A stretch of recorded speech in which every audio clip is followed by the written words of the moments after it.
Terima kasih saudara pengurusi majlis. Bismillahirrahmanirrahim. Alhamdulillah. Alhamdulillahirabbil alamin. Wassalatu wassalamu ala asyrafil anbiya wal mursalin wa ala alihi wa sahbihi ajma'in. Daripada kenamaan saudari-saudari dan saudara yang dihormati sekalian, Assalamualaikum warahmatullahi wabarakatuh. Selamat malam dan hai.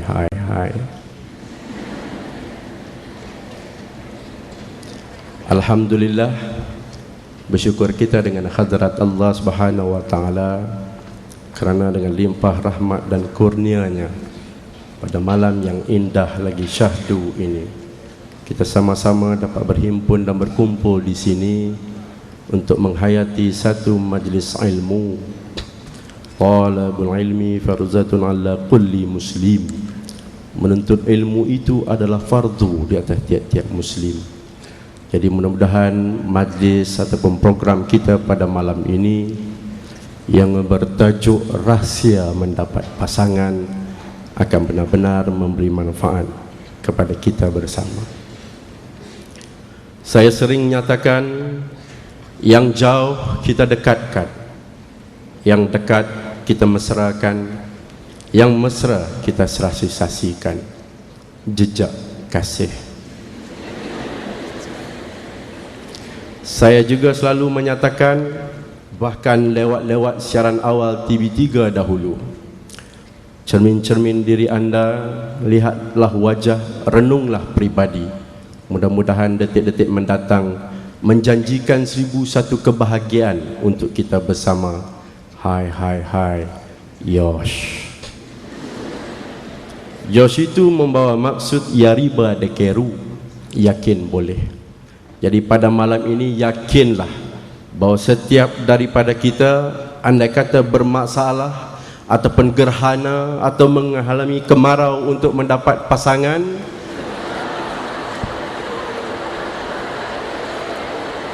selepas keluar daripada dewan ini, melangkah saja dengan kaki kiri, tuk dapat tuih. Karena saya yakin ahli-ahli panel kita pada malam ini sudah cukup tersohor, sudah cukup berketerampilan, sudah cukup berkredibiliti untuk memastikan walaupun sudah tentu dalam masa yang agak terhad, tetapi sekurang-kurangnya dapat kita ungkapkan sesuatu yang terbaik, sesuatu yang berguna, sesuatu yang cukup bermakna kepada kita semua pada malam ini, dan juga untuk kita pergunakan sebagai satu bekalan untuk menghadapi hari-hari mendatang, walaupun mungkin kita tidak gatal untuk berpasangan pada malam ini. Jadi untuk itu, apa kata, marilah sama-sama kita berikan tumpuan kepada dua panel kita pada malam ini, dijemput ke pentas. Yang berbahagia Datuk Dr. Jawa Haji Fadhilah Kamsah, dan yang bahagia Datuk Dr. Machitah Ibrahim. Dipersilakan.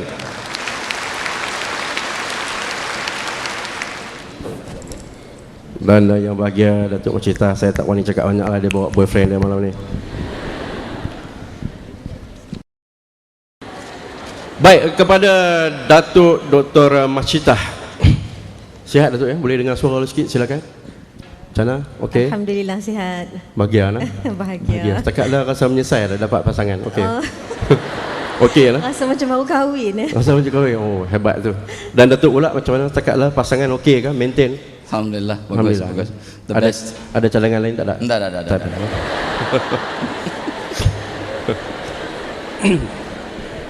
Baik. Malam ni pun Datuk, dua-dua yang berbahagia Datuk, banyak bunga daripada pasu bunga, nampak gayanya. Baik, soalan dah disediakan banyak. Walaupun saya akan cuba menyimpang sikit-sikit lah daripada soalan yang disediakan ni. Bagaimanapun kita akan cuba memenuhi soalan-soalan pada malam ini. Tetapi sebelum itu, saya akan kemukakan soalan yang pertama ini kepada yang bahagia Datuk Dr. Machitah.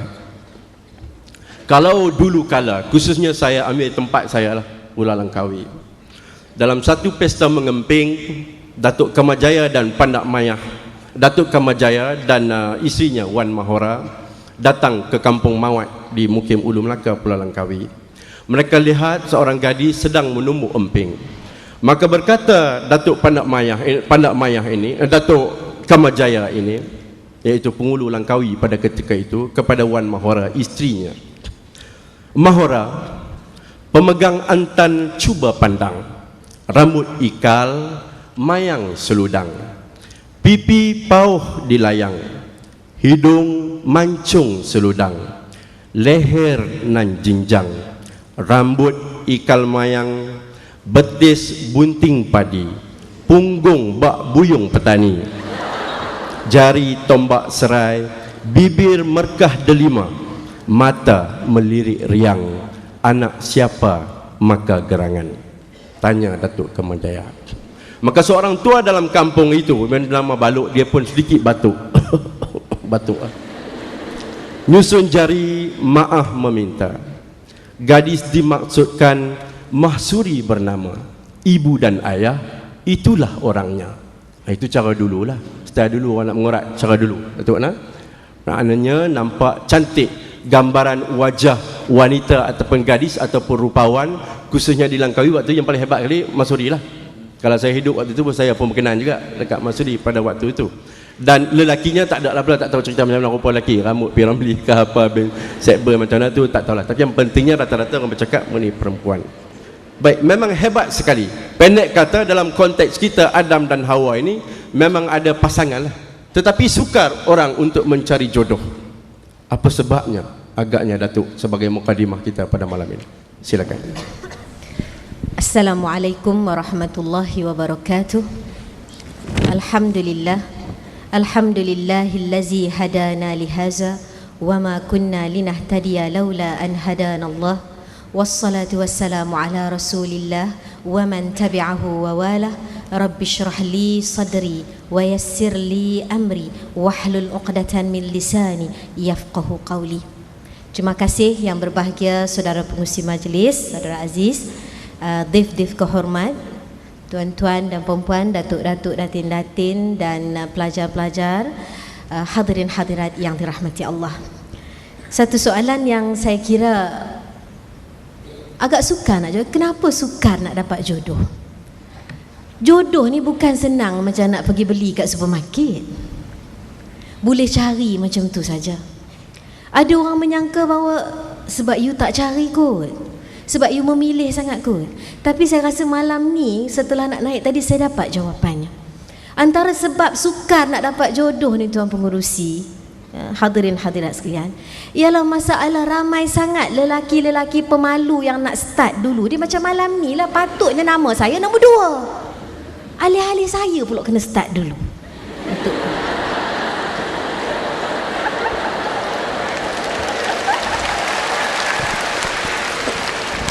Orang lelaki ni tak pandai memikat. Kita pula kata orang nak kena tebiang dulu.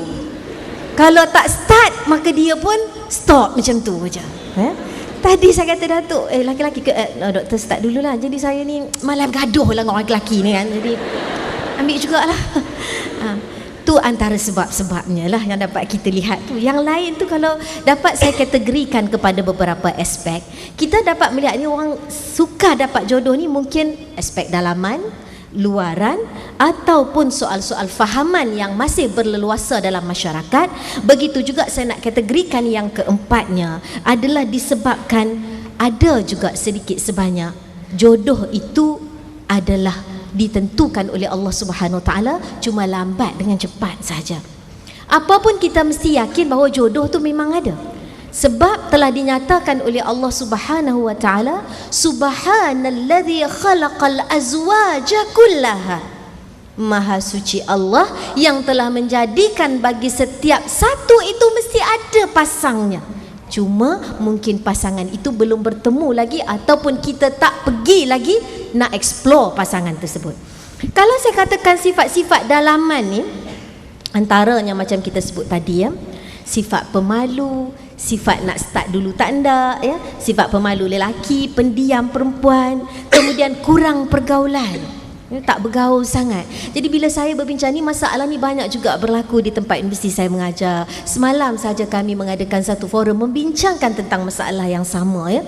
Kenapa berlaku sangat? Dia kata doktor tak bergaul macam mana ya? Takkanlah kita nak pergi iklan surat khabar pula. Ambil satu advertisement dalam berita harian.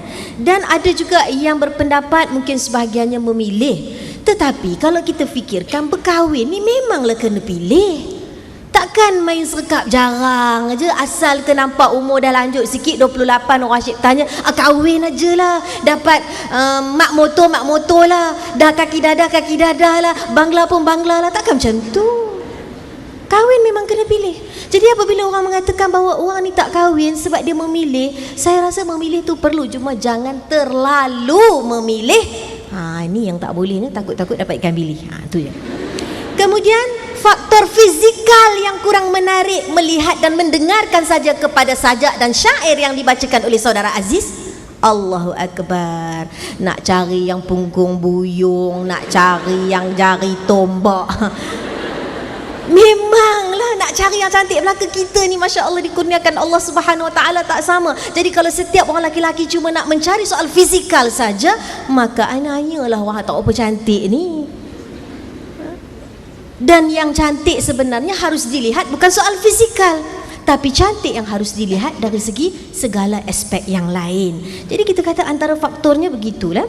Dan begitu juga kalau kita kata luaran, kadang-kadang sebahagian daripada mereka yang saya berjumpa tak berjodoh lagi bukan apa, sebab mereka membuat pengorbanan, komitmen setengahnya ya, nak menjaga adik-adik dulu sebab mak bapak dah tak ada. Akhirnya Kak Long tu lah yang terlambat jodohnya, adik-adiknya berjodoh awal. Soal pengorbanan dan komitmen. Begitu juga sebahagian daripada mereka kerana status pekerjaan.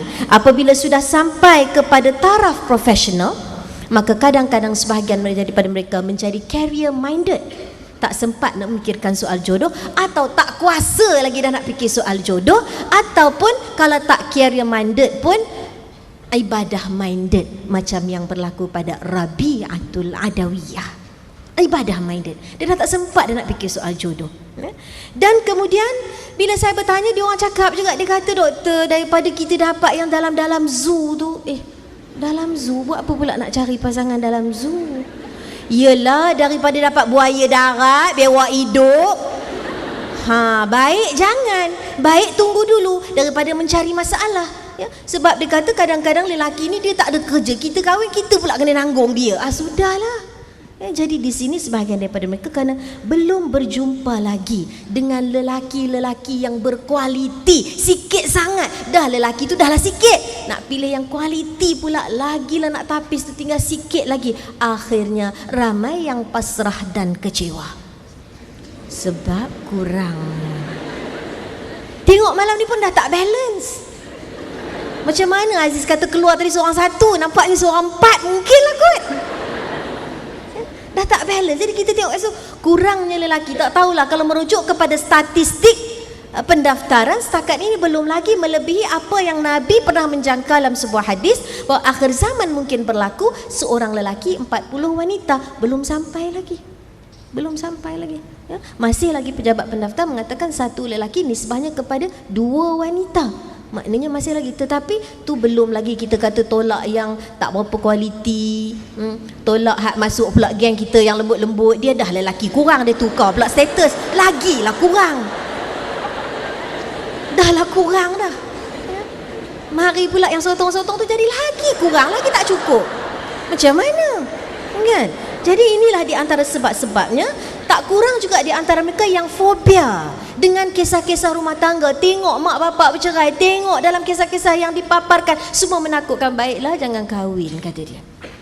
Nasihat pula daripada orang dah kahwin, kau orang dah bujang lagi elok, jangan kahwin, ada masalah. Ini yang menyebabkan jadinya jodoh tu lambat. Dan juga fahaman-fahaman, saya katakan kita blok minda. Mak dah pesan, datang kat universiti, masuk UPM, belajar, jangan duk kira nak cari pasangan. Belajar dulu.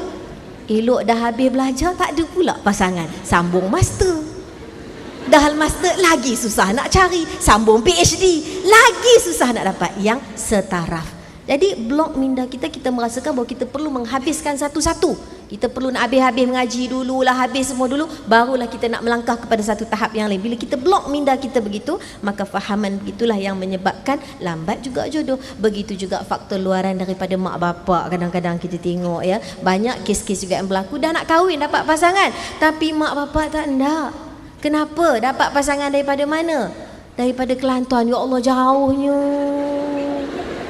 Tak boleh ke cari orang satu negeri? Tak boleh ke dia buat contoh saya pula? Dia kata tengok Dr. Mashita tu, dia orang Kedah, suami dia pun orang Kedah juga. Saya kata tu kebetulan, bukan cari pun. Kebetulan, tak cari yang Kedah. Berkebetulan ya. Tapi maknanya kalau orang Kedah ni takut sangat nak cari orang Kelantan. Saya tanya, saya kata kenapa takut sangat nak dapat orang Kelantan? Tak, dia kata sebab pernah terjadi Ustazah di Kedah. Orang Kelantan kahwin dengan orang Kedah, pergi hospital. Tanya dekat hospital, mana awak kecemasan? Orang Kedah ni tengok atas bawah, dia kata tak ada. Buat apanya tak ada? Buat kecemasan tak ada? Dia kata pakcik, tak ada pula waktu kalau kencing manis ada lah. Kencing masam rasa tak ada buat kencing masam, kata dia. Hak ni yang tak boleh tahan ni. Kalau boleh cari hak senegeri, Allahu Akbar. Payahlah nak cari satu negeri. Nak cari semartabat. Kalau yang wan dapat yang wan. Kalau yang ada tengku yang megat dapat yang sama-sama. Maka tentulah ini melambatkan prosesnya, kita kata. Dan begitu juga fahaman dalam masyarakat kita. Amat buruk sekali apabila adanya kata-kata perigi mencari timba. Perigi cari timba. Takkanlah kita ni, kita nak cari dia pula. Dia orang lah kena start dulu. Habis kalau dia dah tak nak start dulu, saya start aja lah. Setakat tu lah Cik Aziz. Wallahualam. Terima kasih mukadimah daripada Datuk Dr. Mashita. Baiklah Datuk, malam ini sebenarnya ramai perempuan, kan? Kalau kita bagi lelaki dulu, agak-agak pukul berapa nak habis semua? Kalau bagi lelaki dulu, cakap bagi Datuk dulu lah, jadi lambat. Sebab tu kita bagi perempuan dulu. Lagipun kita sayang, kasih kat perempuan ni. Sebab tu kita bagi. Tak gitu? Ataupun perempuan tak mau menghargai juga. Jadi mungkin Datuk pula agaknya, kenapa sukar sangat kita nak mencari jodoh walaupun ada ruang-ruang, ada peluang, ada usaha-usaha seperti yang bagi Datuk Mashita sebut tadi. Silakan. A'udzubillahi minasyaitonir rajim. Bismillahirrahmanirrahim. Assalamualaikum warahmatullahi wabarakatuh. Alhamdulillahirabbil alamin wassalatu wassalamu ala asyrafil anbiya'i wal mursalin wa ala alihi washabbihi ajmain. Rabbi shrah li sadri wa yassir li amri wahlul 'uqdatam min lisani yafqahu qawli. Al-azizul jabbarul mutakabbir, la haula wala quwwata illa billahil aliyyil azim. Terima kasih saudara Aziz, sahabat saya Datuk Dr. Hajah Ustazah Mashita Ibrahim,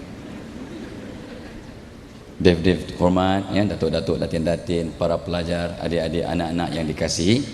Jadi memanglah kenapa orang ramai sangat tak temu jodoh atau lewat jumpa jodoh? Mungkin satu yang disebut oleh datuk tadi, jodoh belum sampai ya. Tapi saya nampak ya, oleh kerana semua orang insya-Allah ada jodoh masing-masing. Ramai orang bila saya nasihat, counsel ataupun berikan pandangan, dia kata kami dah cuba bermacam-macam. Mandi bunga dah 99 kali. 99 kali. Tapi habis usaha macam lagi. Usaha telah buat, tapi mungkin usaha yang munasib, usaha yang sesuai dengan usaha matlamat yang dicapai itu tidak dilakukan. Jadi itu sebabnya kita kena bincang malam ni. Mudah-mudahan asbab ya perbincangan efek di dalam dewan bilik persiapan tadi kita telah bincang. Mudah-mudahan bak kata Cik Aziz, mudah-mudahan ada di kalangan kita ya, terkecuali Cik Aziz dengan saya lah ya, keluar dari dewan ni mungkin akan dapat pasangan insya-Allah ya. Aziz jangan buat besar Aziz ya. So insya-Allah lah.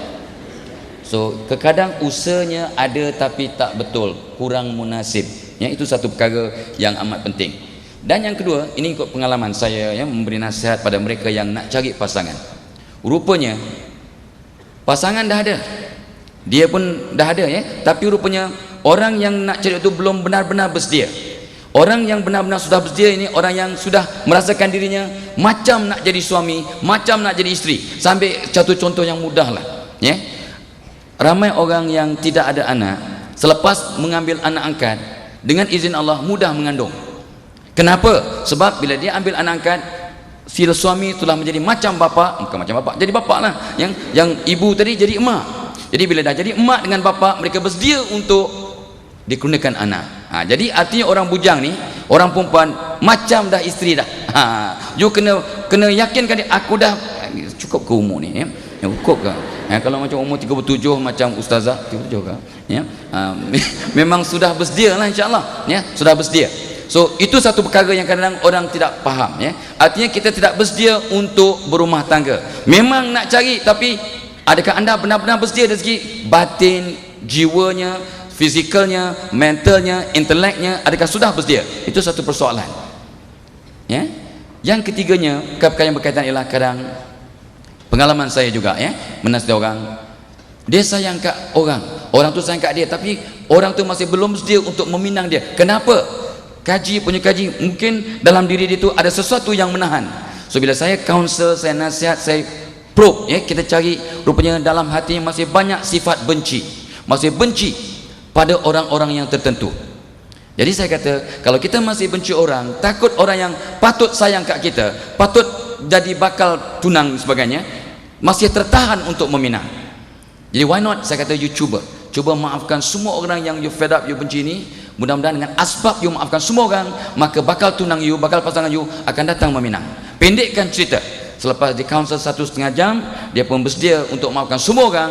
3 bulan kemudian pinangan datang, ya, dan mereka akhirnya berumah tangga bahagia. Ini isunya ialah, rupanya kita memang nak cari pasangan, tapi sebenarnya kita belum bersedia untuk mencari pasangan, sebab ada perkara-perkara, bak kata Datuk tadi, Datuk Masyidah, perkara batin, perkara dalaman yang tidak sesuai dan belum bersedia untuk menerima pasangan yang bakal datang. Itu ketiga, ya. Lagi perkara-perkara yang mungkin berkaitan ialah disebut bahawa kita berdoa untuk dapat jodoh, ya. Qala rabbukum ud'uni astajib lakum, firman Allah. Allah telah berfirman, mintalah, doalah, pasti aku kabulkan. Dan saya yakin ramai, kebanyakan orang yang masih bujang akan berdoa untuk dapat jodoh. Persoalannya, kenapa doa itu belum makbul? Kenapa masih tidak dimakbulkan oleh Allah? Kenapa? Walhal Allah kata, ud'uni astajib lakum, engkau doa, engkau minta, pasti aku kabulkan. What's the problem there? Jadi ini persoalan. So kaji, ya, ramai ulama yang saya rujuk, ya, sahabat-sahabat yang saya tanya, salah satu punca doa tidak makbul ialah hatinya masih kotor. Hatinya masih kotor, ya, rezekinya masih belum berkat, zakatnya belum sempurna, income taxnya masih lari. Ini ada masalah income tax ni sebenarnya, ya, dan sebagainya. Jadi untuk para pelajar, adakah hati anda masih kotor? Ya, ini persoalannya. Kotor means masih fed up kat orang, masih benci kat orang, masih sakit hati kat lecturer, masih benci kat kawan sebilik, dan and so on and so forth. Ini perkara-perkara ini yang akan menyebabkan hati kita tidak menarik. Itu yang saya bincang dalam banyak situasi. Rupanya hati kita, badan kita boleh jadi macam magnet. Badan kita macam satu magnet yang boleh menarik bakal pasangan kita atau siapa-siapa pun untuk sayang kat kita. Caranya ialah dengan menggantikan hati kita dengan sifat-sifat yang sempurna, sifat yang positif. Contohnya, kita ambil kata Nabi SAW, ya, sesungguhnya semua penyakit adalah dosa dan ubatnya ialah istighfar dan solat taubat.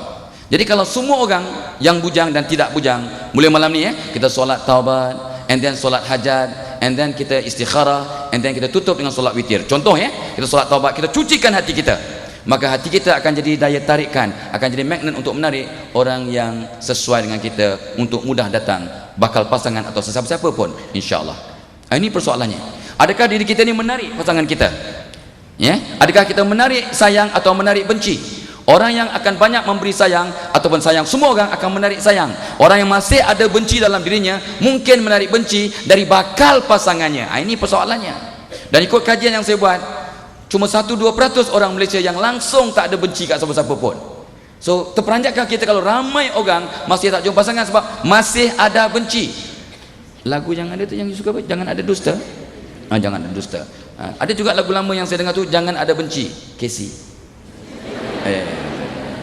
Ini rock lama tu dia tak tahu, ya. Ya. So jangan ada benci. Nah, ini dia, saya kata kita sudah bersedia, kita sudah berusaha, tapi usahanya masih belum betul, masih belum sempurna. Inilah soalannya. Ataupun ini dia, saya berjumpa dengan seorang ulama yang jadi guru saya juga. Saya tanya, kenapa Ustaz orang ni telah mandi bunga sampai 99 kali masih tak jumpa jodoh Ustaz? Di mana silapnya? Kena tukar ke air perigi, ke air telaga masjid kepada air longkang ke Ustaz? Kena tukar ke? Dia kata begini, mungkin dalam perancangan Allah usahanya ialah mandi air bunga 101 kali, tapi kawan berhenti, fed up, give up pada tahap 99 kali. Got the message? Message-nya ialah mungkin kita patah semangat di tengah jalan. So jawapannya, cuba lagi. Saya bertanya dengan orang pakar-pakar ni, apa faedahnya mandi bunga ni? Ya, untuk kebanyakan ulama yang saya rujuk kata hukumnya harus, hukumnya harus dengan syarat caranya betul. Rupanya warna dalam bunga akan menyembuhkan jiwa kita. Warna dalam bunga itu jadi color therapy, menyembuhkan jiwa kita jadi sembuh dan akan terpancar kat wajah. Bau dalam bunga jadi aroma terapi. Jadi bau dalam bunga-bunga itu akan menyembuhkan juga jiwa, merangsang wajah jadi terpancar cahaya yang sebelumnya tidak wujud. Jadi mandi bunga ni okey, ya, dengan syarat caranya betul. Ini contohlah, ya. So kalau mereka yang telah mandi 99 kali, go on lagi, ya, teruskan lagi. Mudah-mudahan, ya. Ini satu perkara. So of course lah, kadang-kadang bak kata Datuk juga tadi, kenapa jodoh tak sampai? Restu mak bapak tidak total. Mak masih rasa, bapak masih rasa tak berapa sedap untuk melepaskan anak. Ini juga kadang berlaku. Tanya mak redha tak benar-benar saya berumah tangga? Kadang-kadang ada mak, anak sulung dia tak nak lepaskan, anak bongsu apatah lagi. Yang kadang susah nak dapat jodoh. Mak nak anaknya kahwin tapi dalam hati, aku kamu macam mana ni? Dia tak benar-benar redha untuk melepaskan anaknya. That is a problem, you know. A big problem. Ini banyak kes-kes yang saya jumpa. Bila maknya benar-benar redha, terus dapat jodoh yang baik. Ini juga satu hal. Dan satu perkara yang kadang kita lepas pandang ialah bab kata Datuk tadi juga, pergi mencari timba. Ya, kena ingat, kena tukar paradigma ini. Tapi kena cari jalan yang munasabah. Cari jalan yang munasabah yang kata orang boleh diterima oleh culture dan masyarakat kita. Memanglah lumrahnya orang lelaki meminang orang perempuan. Tapi tidak bersalahan kalau orang perempuan, ya, yang mencari jalan untuk mencari kaedah yang baik dan munasib untuk mereka juga mengesyorkan, memulakan initiate, ya. Orang laki-laki boleh jadi pemburu, orang perempuan boleh jadi pemburu dalam konteks itu. Ya, ini satu perkara yang kadang-kadang kita banyak yang terlepas pandang, ya. Walau bagaimanapun ini sebagai mukadimah dan of course lah yang last sekali akhir kalam. Saya tak bersesa nak mewujudkan ataupun memaparkan idea ini, tapi ini satu realiti yang terpaksa kita terima. Kadang-kadang ramai sangat susah nak temu jodoh sebab ada fakta-fakta yang metafizikal yang susah kita nak explain. Contohnya terkena sihir atau gangguan-gangguan ilmu batin yang kadang-kadang susah nak dijelaskan secara saintifik. Tapi ini wujud dan mungkin berlaku sebab sihir berlaku sejak zaman jahiliyah dahulu sampailah sekarang. Jadi kalau ini berlaku, carilah jalan untuk protect diri kita, untuk pulihkan diri kita dengan cara-cara yang munasabah, ya, untuk mengatasi masalah belum bertemu jodoh. Terima kasih. Baik, tuan-tuan dan puan-puan, hadirin dan hadirat yang dihormati sekalian. Soalan berikutnya saya nak pergi kepada Dr. Masyita. Ada orang mengatakan, dan saya pun sering menyatakan, kata malam aku terlalu cemburu kepada siang. Kata siang, aku terlalu cemburu kepada malam. Sebenarnya marilah kita kabarkan kepada siang dan malam bahawa kedua-duanya itu saling memerlukan untuk melengkapkan pusingan hari. Tak ada siang tak bernama hari, tak ada malam juga tidak bernama hari. Begitulah dalam konteks perhubungan kasih sayang antara manusia sebenarnya, yang sudah pasti saling memerlukan antara satu dan lain, antara lelaki dan perempuan yang sebenarnya saling memerlukan. Dan kita telah lihat ada udara, ada darah, ada Adam, ada Hawa, ada apa lagi macam-macam lah, ya. Ada macam-macam pasangan lah yang cinta-cinta yang unggul yang kita lihat melambangkan ikatan dua jiwa. Jadi kepada Datuk pada malam ini, agaknya lah, oleh kerana Datuk wanita kan, sejati lah, apakah sifat-sifat lelaki yang menjadi idaman wanita lah? Yang Datuk tu tahu ada depan tu, yang tu lah. yang secara umumnya, apakah sifat-sifat lelaki sebenarnya yang menjadi idaman wanita? Seperti saya kah? Seperti dia kah? Ataupun seperti sesiapa? Silakan. Terima kasih Saudara Aziz, tuan-tuan dan puan-puan hadirin hadirat sekalian, dan juga Datuk Dr. Fadilah Kamsah yang sentiasa sehati dan sejiwa dengan saya walaupun ada juga canon mengcanon. Saya selalu sehati sejiwa dengan dia. Cuma saya tak sejawa je dengan dia. Saya bimbang juga tu, takut bunga ni pun nanti hilang ni, nak balik mandi bunga plastik pun kira okey juga kot Datuk ya. Tuan-tuan dan puan-puan sekalian, bila soalan ditanya lelaki idaman, bunyi perkataannya pun idam. Siapa yang idam selalu ni? Orang mengandung. Orang mengandung kalau dia mengidam, dia tak mengidam makan yang biasa-biasa. Kau tengok orang mengandung mengidam makan apa? Datuk dia tak mengandung, dia tak tahu lah kan. Mengidam nak makan kapur kasut,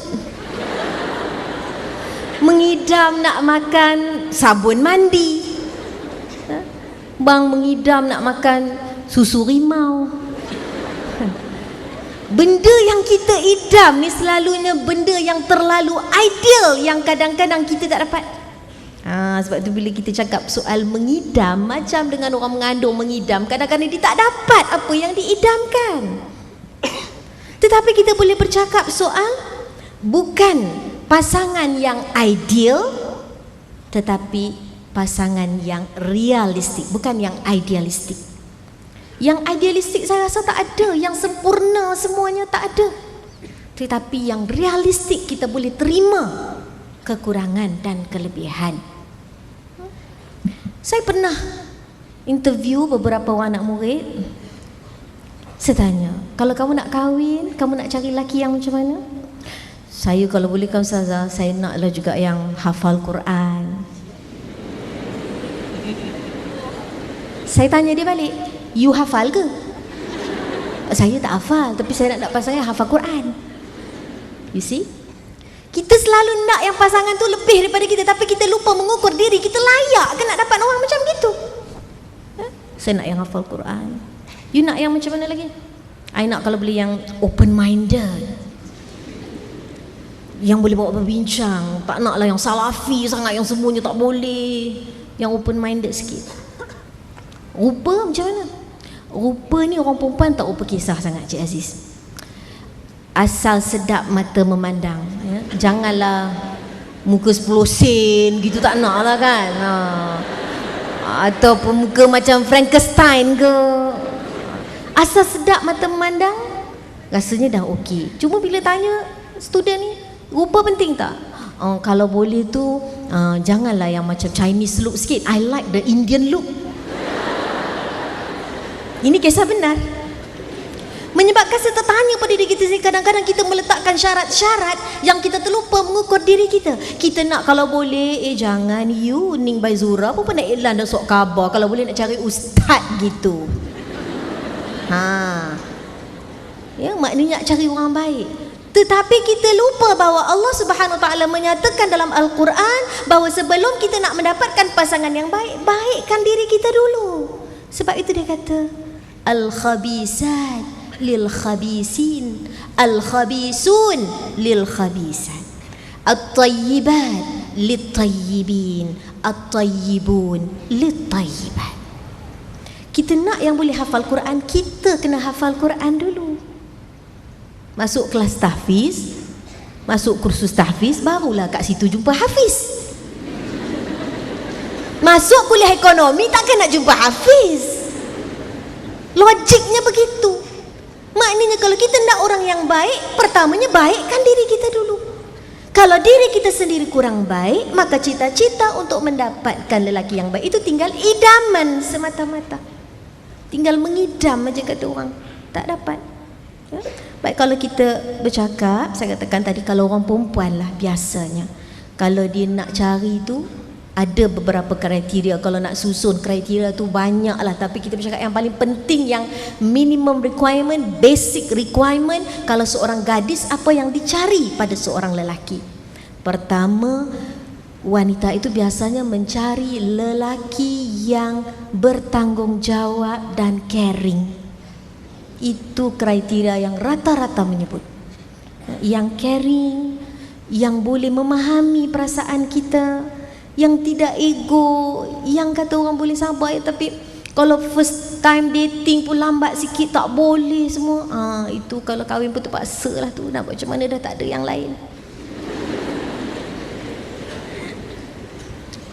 Cuma sekarang ni itulah, kita nak letak syarat banyak-banyak pun tak berani juga. Dalam kelas saya sendiri, kalau studentnya 60 orang, satu kelas 60 orang student, cuma ada 10 orang lelaki, 50-nya perempuan. Biasanya anak murid lelaki tu dia tak masuk dalam kelas dulu, tunggu saya datang baru ikut kat belakang. Tapi dalam hal macam tu pun dia tahu kata dia sikit, selalu dapat nombor yang belakang juga, 10 yang terakhir lah itunya, daripada 50 ke 60. Saya pernah bertanya, you all tak takut ke nanti you tak nak ke rasa macam nak orang kata nampak dapat cemerlang sikit supaya ramai orang perempuan kan nak cari lelaki-lelaki yang cemerlang? Dia jawab very simplistic, doktor, cemerlang ke tak cemerlang, dengan siapa lagi nak kahwin? Kami muka bodoh-bodoh ni lah juga nak cari siapa? 10 orang je ada, laku punya. Jadi dia tak heran dah yang kita ni duk letak kualiti macam-macam, letak pi macam-macam pun dia tahu dia mesti lakunya. Saham kita makin lama makin naik, kita tak ada expired, kemain. Dia kata pada saya, orang laki-laki kalau 40 yang nak diinterview, yang 40 ke atas tu, bila kita nak interview beria-ria, kita tanya macam mana, tak kahwin lagi ke? Belum jodoh lagi, nak cari juga. Tapi kalau tanya orang perempuan, boleh tak nak interview, kenapa lambat kahwin? Tak boleh cari orang lain ke? Dia tu backing gitu. Jadi balik kita perbincangan tadi, yang penting kriteria pertama yang selalu kita cari adalah orang yang bertanggungjawab, orang yang care. Yang keduanya, melihat kepada keadaan semasa sekarang, rata-rata wanita mesti nak mencari lelaki yang ada pekerjaan. Bimbang juga kalau yang tak ada pekerjaan tu macam mana nak sara hidup. Yang ada pekerjaan. Dan yang ketiganya, yang ada agama, yang boleh membimbing kita sekurang-kurangnya dalam rumah tangga. Itu 3 minimum requirement. Kalau saya nak susun banyak, saya kata boleh banyak lagi tu. Kalau boleh nak orang yang jujur, pandai ambil hati, amanah dalam perhubungan, setia, pandai bergurau, sihat, rajin, boleh juga ke dapur sikit-sikit. Banyak benar. Tetapi kita letak 3 yang utama sahajalah. Orang perempuan dikurang, saya katakan tadi, dia bukan terlalu mengutamakan soal paras rupa, tapi itulah, kita macam Datuk sebut, kita nak kena tukar dah, pergi mencari timba, tukar macam mana Tupperware cari air lah kot, gitulah nampaknya. Jadi kalau kita kata yang idealistik, yang macam kita bercakap, kalau engkau jadi bulan, aku jadi bintangnya, kalau engkau menjadi bunga, aku jadi daunnya. Itu zaman dulu. Saya tengok anak murid saya punya sajak, saya pun terkejut.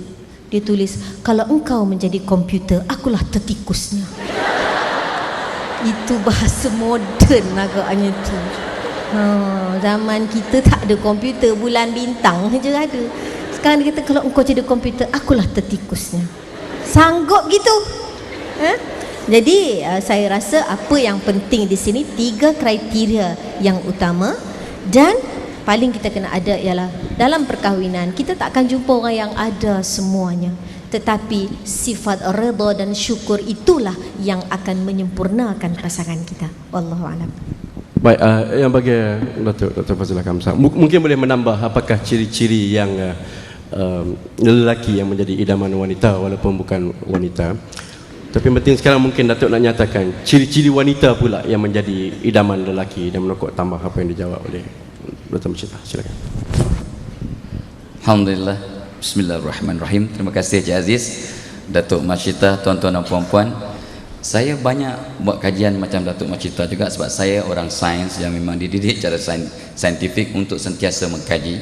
So saya banyak mengkaji, bertanya pada orang perempuan apakah yang mereka idamkan seorang lelaki itu, dan apakah pada orang lelaki saya tanya apakah ciri-ciri seorang wanita yang mereka idamkan. Anak saya pun saya tanya, isteri saya pun saya tanya. So ikut kajian, nak tambah kalau Datuk punya kes lah tadi, rupanya orang perempuan dia kalau tengok orang lelaki, tengok yang kemas dulu, pakaian kemas. Dia kalau ada jerawat, bekas-bekas jerawat tu dia dia lagi macam ni lah, macam lebih macho lah. Dia, kalau muka manis sangat, dia tak. Dia kalau bekas kena tembak ke ada ada kena parang, itu bekas tu yang macho. Mahal tu. Itu satu. Tapi rupanya dalam konteks yang sama, orang lelaki pula bila memandang wanita ikut kajian satu dunia, dia dapati bahawa orang lelaki akan memandang satu ialah wajah orang perempuan itu, wajahnya dan juga potongan badannya.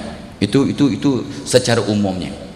Now, berkaitan pula itu pula, saya pun buat kajian demi kajian bagaimana kita nak menarik jodoh based on sifat-sifat wanita kegemaran seorang lelaki. Rupanya itu sebenarnya bila saya baca majalah dan sebagainya, orang cantik sengsara, orang handsome sengsara. Rupanya orang lelaki yang isterinya terlampau cantik tak tenteram hidupnya. Orang perempuan yang suaminya terlampau handsome tak tenteram hidupnya. Ikut kajian satu dunia. So puan-puan, adik-adik, anak-anak, carilah yang sedang-sedang lah. Yang sedang-sedang. Macam kita legit okey lah. Taklah satu kes-kes yang disebut oleh Dato' Masjid Taksia, budak-budak. I don't think dia punya student tu macam itu. Adakah the last stand semua lelaki? Tak patut tu. I think tu ada exaggeration sikit tu. Sia budak lelaki. Okay. So ikut kajian, maaf kalaulah saya daripada 1 hingga 10, katalah saya ni 5/10. Aziz mungkin 8/10. Dato' Masjid mungkin bagilah Chan 9/10, bagi Chan lah. Kita linian So rupanya orang kalau 5/10 elok digandingkan dengan orang yang 5 atau 6/10. Itu rupanya. Artinya laki-laki walaupun dia kalau berbangga dapat seorang makwa, seorang girlfriend yang cantik, tapi untuk jadi isterinya dia akan cari yang sepadan. Bak kata ustazah tadi lah, sepadan dengan dirinya. Walaupun dari segi skala kecantikan. Itu kajian. Dan saya amat setuju kalau kita tengok keliling pun begitulah. Sebenarnya kalau awak kaya Datuk ke Tan Sri, maaf lah, ini sebagai contoh realiti di masyarakat kita. Isterinya pula cantik, suami baru 60, isteri baru 24. Ngam. Ikut sunnah. Nabi 53, Aisyah 13. Jadi okey lah tu. Jangan komen yang bukan sunnah. Sunnah. So sunnah okey lah tu. Jangan lawan sunnah. Okey lah tu So tapi sengsara, that's not right. Dalam konteks hidup sekarang ini is not right, jadi akan sengsara lah. Baik, kalau kita boleh rumuskan, apakah ada sifat-sifat wanita yang menjadi idaman lelaki? Satu, kata survey yang saya buat di Malaysia, orang lelaki punya tertawan pada wanita yang yakin pada dirinya, confident. Dia cantik tapi tak perasan dia cantik. Engkau? Dia pandai tapi tak perasan dia pandai dan tak mengutuk lelaki. Itu mahal tu. Itu mahal tu. Nasib baik dia dah kahwin, jadi senang lah, okey lah. Alright. So satu of course lah Dan konsep cantik, of course lelaki suka wanita yang cantik, tapi cantik itu berbeza. Masa saya bujang-bujang, saya suka wanita yang slim. Oleh kerana isteri saya dah besar, sekarang saya suka wanita yang besar. Okey lah tu. Jadi cantik itu relatif.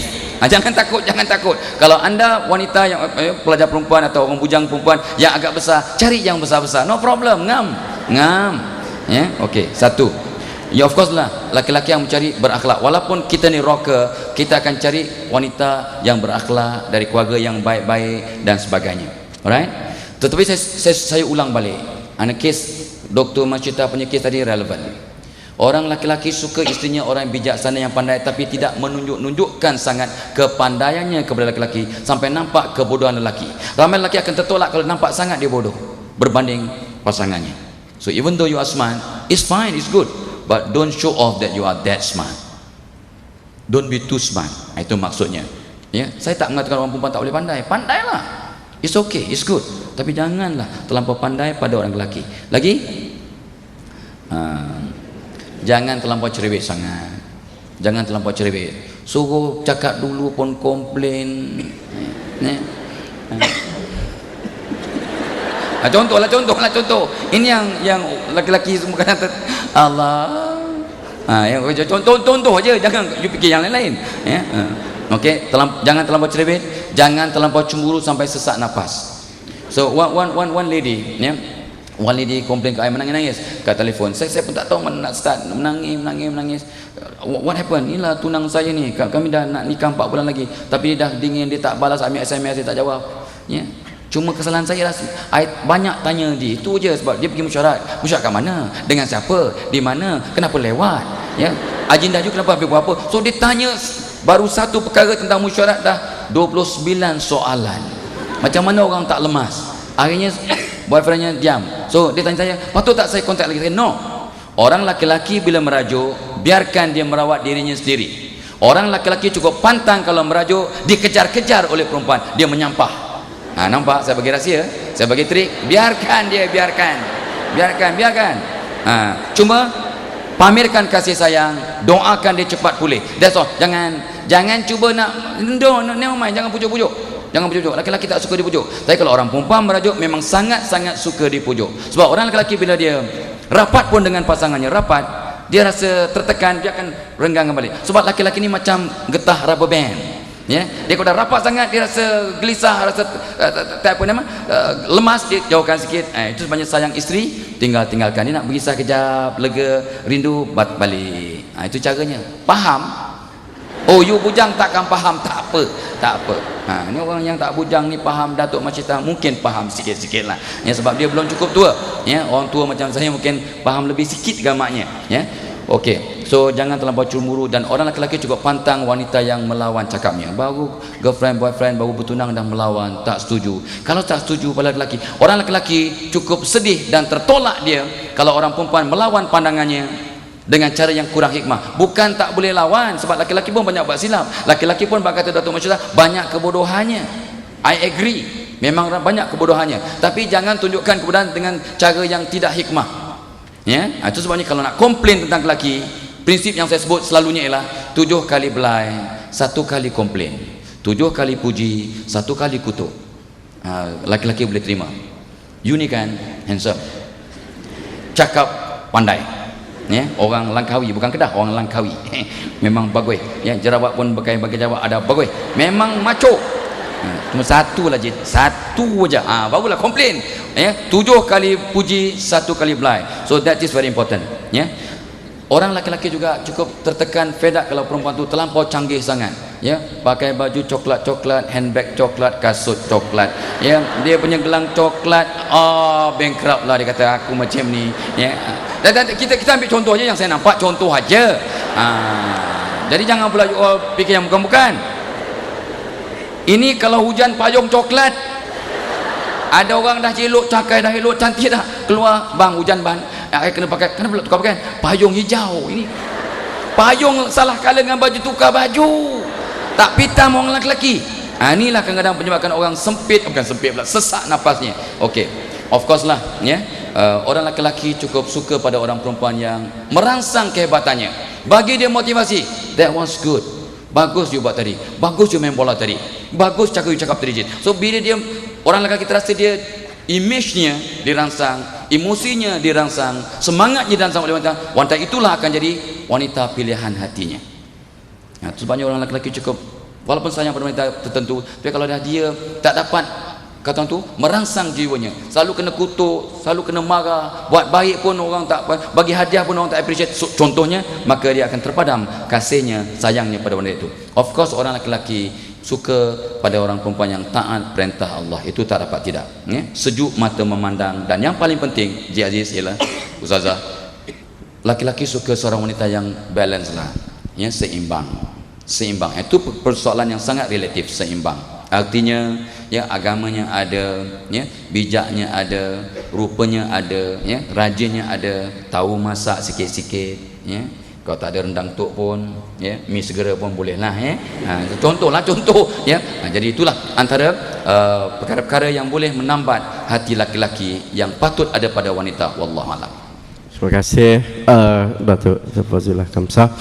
Mungkin ada yang tak disetujui oleh Datuk Masyitah, tapi tak ngapa, biarkan Datuk Masyitah menjawabnya nanti. Datuk, boleh saya panggil Datuk Masyitah saja? Masyitah. Agaknya Datuk, ada tak dalam proses kita nak mencari pasangan ni, wujud situasi yang dikatakan cinta pertama. Cinta pertama. Ada tak? Wujud tak? Situasi cinta pertama. Love at first sight lah ni. Ya. Saya melihat dia Cik Aziz, cinta pandang pertama ni bagi saya kerap berlaku dalam filem-filem Hindustan. Tetapi apabila saya mengkaji hadis-hadis, di sana ada sebuah hadis di mana Rasulullah sallallahu alaihi wasallam bersabda, al-arwah junudun mujannadah, fama ta'arafa i'talafa, wa ma tanakara ikhtalafa. Nabi SAW menceritakan bahawa jiwa manusia, al-arwah, jiwa manusia itu junudun mujannada, boleh merasa serasi dan berkumpul dengan seiras dan seimbang dengan. Fama i'talafa, fama ta'arafa, apa yang dirasakan banyak kesesuaian. I'talafa, dia boleh bersatu. Wa ma tanakara ikhtalafa, dan kalau first time dia tengok, dia dah boleh rasa bahawa kesesuaian itu tidak ada. Jadi berdasarkan kepada hadis ini, kemungkinan cinta pandang pertama memang wujud. Berdasarkan apa yang Nabi cerita, kita tak tahu di mana, tapi kita rasa macam selesa bersamanya.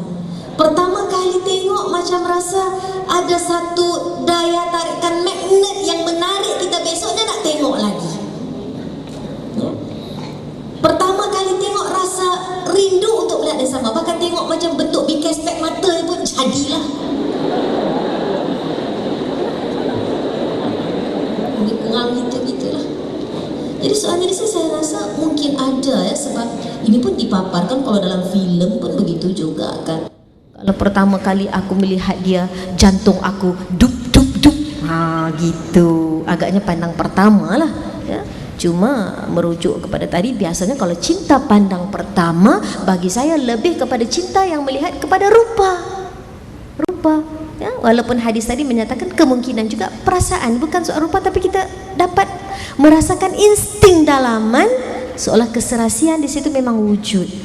Tapi rata-ratanya kalau kita lihat sekarang, itu bagi orang yang bersih hatinya ya, kerana dinyatakan dalam hadis yang lain bahawa apabila aku wafat, kata Nabi, terputuslah wahyu kecuali mubasyirat. Sahabat bertanya, apa itu mubasyirat?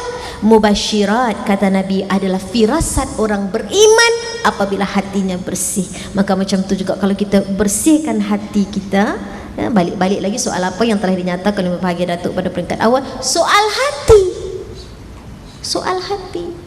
Sebab tu nak kena jaga hati selalu. Kita dengan pasangan kita pun tak boleh sikit-sikit jauh hati, tak kena sikit sakit hati, tak betul sikit kecil hati, dia datang lambat sikit kecil hati, tak kena macam mana sikit kecil hati, lupa hari jadi kecil hati, asyik kecil hati je kita ni. Dah lah hati tu dah kecil, kan lama-lama kecil sampai dah hati dah rasanya, dah terlampau kecil dia kan. Jadi nak kena jaga hati. Cuma saya katakan tadi soal cinta pandang pertama bagi orang yang hatinya tidak bersih, lebih kepada soal rupa. Sebab itu kita tengok apa yang dipaparkan dalam masyarakat ialah bila muka di Cik Aziz tak berapa putih sangat, tak nampak pula jejaka tu. Tetapi bila setelah memakai krim pemutih selama 6 minggu, tiba-tiba sampai tertinggal handphone, barulah nak start, I'll call you. Tadi mentang-mentang muka kita hitam, langsung tak nampak. Bila dah putih baru nampak. Itu yang sekarang trend, krim pencerah wajah. Jadi saya rasa kalau cinta pandang pertama itu berakhir daripada rasa insting dalaman, maka kemungkinan wujud itu memang ada di sana. Tetapi kalau setakat pandang dalam, orang kata nampak luaran gitu je, nampak cantik, maka dia pergi nak berkawan kerana nampak luaran, mungkin tak dapat bertahan. Orang lelaki saya tengoklah, daripada banyak-banyak saya bertanya pada mereka, mungkin first time dia tengok cantik, tetapi kalau dah lama-lama dia berkawan, dia tengok perangai tak elok, dia tak peduli dah soal cantik itu, dah jatuh nombor 2. Cantik pun dia tolak ke tepi. Sebab itu orang lelaki memang suka berkawan dengan orang perempuan, tetapi bila nak berkahwin, Itu yang banyak bila semalam dalam forum kami bertanya, kenapa dia kata, kenapa tak kahwin, kenapa lambat jodoh? Macam mana doktor? 7 tahun kahwin, kawan. 7 tahun kawan. Tiba-tiba last kali dia cakap apa? Tak ada jodoh antara kita. Senang tinggal I macam gitu. Dah 7 tahun I tunggu dia, I kawan dengan dia. Last dia kata tak ada jodoh. Simple aja macam gitu. Maka terus ditinggalkan. 5 tahun I menghabiskan I punya masa menunggu dia. Alih-alih dia cakap tak jadi, alih-alih dengar kahwin dengan orang lain. Dan jadi saya merasakan di sini bahawa cinta pandang pertama itu kalau berdasarkan kepada rupa dan lahir semata-mata memang tidak bertahan. Walaupun Nabi SAW menyatakan kalau orang lelaki memang dia pandang rupa. Sebab tu Nabi sebut tunkahul mar'ah li arba'. Lelaki dia cari perempuan untuk 4 benda. Ya. Pertamanya 5 liha, dia akan cari wanita yang ada harta juga, yang bekerja. Hasabiha, yang ada kedudukan. Jamaliha, dia nak cari juga yang cantik. Mana ada lelaki tak suka tengok perempuan cantik? Kalau tidak dia takkan perasan beg kita kalau koko ke, kasut kita kalau koko ke. Gitu kan.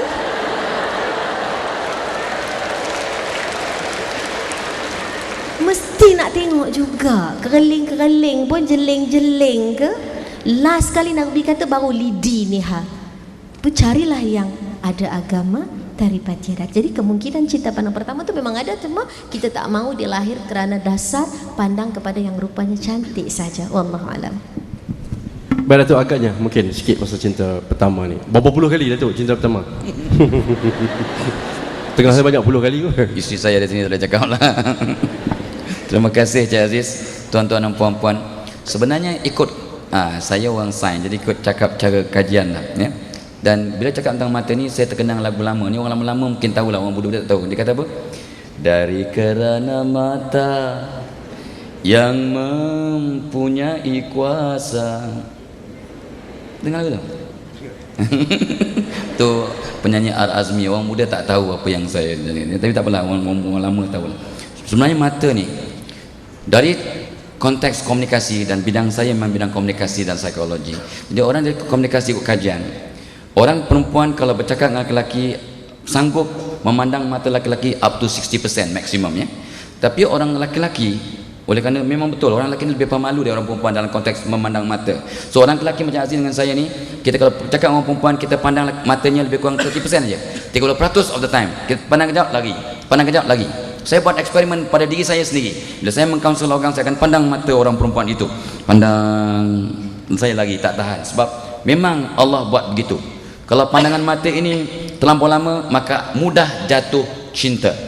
Jadi prinsipnya, ini prinsipnya. Prinsip cinta pandang pertama ialah, kalau kita nak cuba wujudkan cinta pandang pertama dengan secara sistematik dan saintifik, cuba kekalkan kontak mata dengan bakal pasangan kita 75% of the time.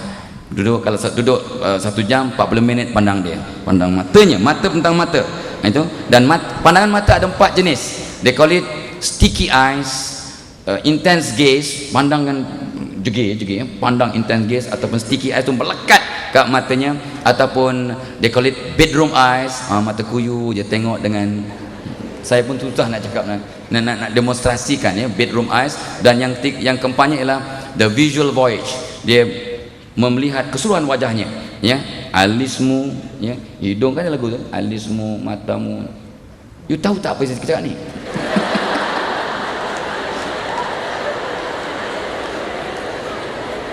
So kajian demi kajian yang buat bahawa cinta pandang pertama apabila wujud keserasian roh.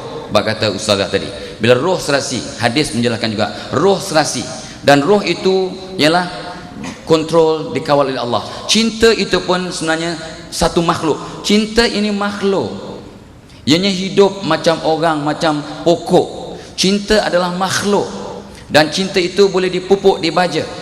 Sebabnya saya bagikan tadi prinsip untuk membentuk cinta, ya, untuk memupuk cinta, ya. Dan bila ada chemistry, they call it chemistry, artinya keserasian roh. Bila pandang aja terus berdetup-detap, ingat lagi tu, dia berdetup-detap dia. Ya, dia memang lain macam lah, macam saya tengok isteri saya tu, macam itulah, lebih kurang lah. Depan dia cakap itulah, ya. Kat belakang pun serupa juga, tengok tu bersangka buruk, ya.